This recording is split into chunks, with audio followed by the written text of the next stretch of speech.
In this video, I want to talk about how you can get instant buying power inside of Webull. Now, to do this, you need to have an open account.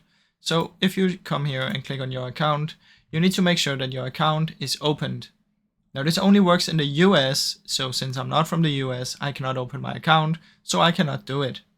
But if you are from the US and you've opened your account, then you need to upgrade to a margin account.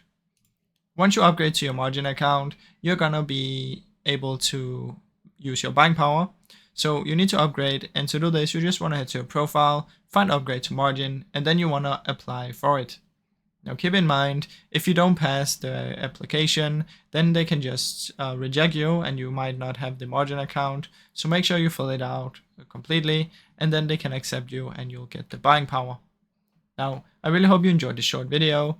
If you did, please leave a like and subscribe, as it helps me out a ton. Thank you so much for watching.